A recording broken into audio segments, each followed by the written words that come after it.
akrobat politik perbaikan jalan.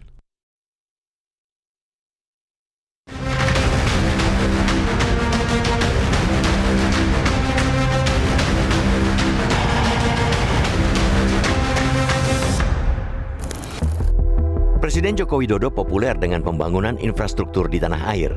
Dalam sejumlah survei, kepuasan publik terhadap kinerja Jokowi mayoritas ditopang isu infrastruktur, baik periode pertama maupun periode kedua pemerintahannya. Citra sebagai Bapak Infrastruktur Indonesia melekat kuat dalam persona Jokowi.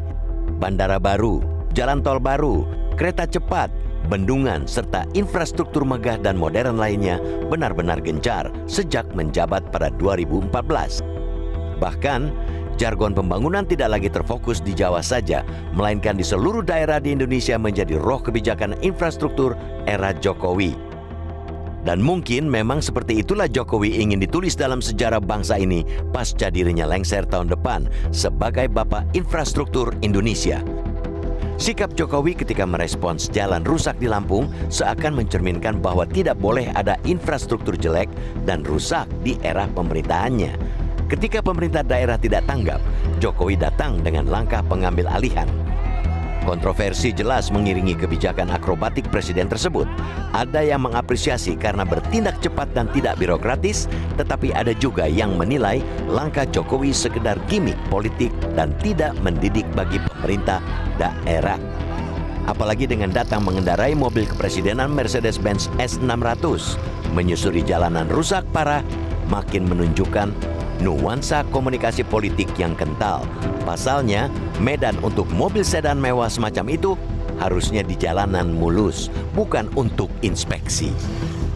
Urusan gimmick politik inilah yang membuat Direktur Center of Economic and Law Studies, Selios Bima Yudhistira, membuat penilaian bahwa Jokowi ibarat pahlawan kesiangan. Presiden dengan kewenangannya semestinya menegur keras Gubernur Lampung dan jajarannya, kalau perlu jatuhkan sanksi tegas karena tidak cepat tanggap. Pengambilan proyek jelas-jelas tidak menunjukkan good governance and clean government, bahkan berdampak buruk terhadap sistem penganggaran yang telah berjalan. Apalagi pengelolaan infrastruktur jalan memiliki hierarki. Pemerintah pusat bertanggung jawab terhadap jalan nasional, sedangkan jalan provinsi adalah kewenangan pemerintah provinsi atau Pemprov. Begitu pula jalan kabupaten yang menjadi wewenang pemerintah kabupaten atau Pemkab.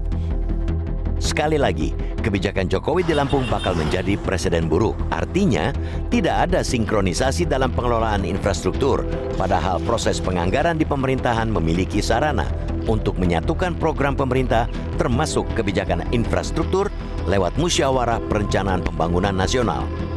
Semua pihak tentu sepakat bahwa pengelolaan infrastruktur jalan harus terencana dengan matang, bukan dengan mental dadakan hanya karena viral di media sosial. Bisa dibayangkan bagaimana kelabakannya pemerintah pusat jika harus bertindak serupa jika muncul kasus serupa di seluruh daerah. Pasalnya, jalan rusak tidak hanya di Lampung. Sorotan di Lampung ibarat fenomena gunung es. Rakyat tentu berharap Jokowi tidak hanya dikenang dengan aksi-aksi akrobatik seperti di Lampung, tetapi benar-benar mampu membangun sistem pengawasan dan evaluasi untuk menjadikannya solusi permanen demi pembenahan anggaran infrastruktur di daerah.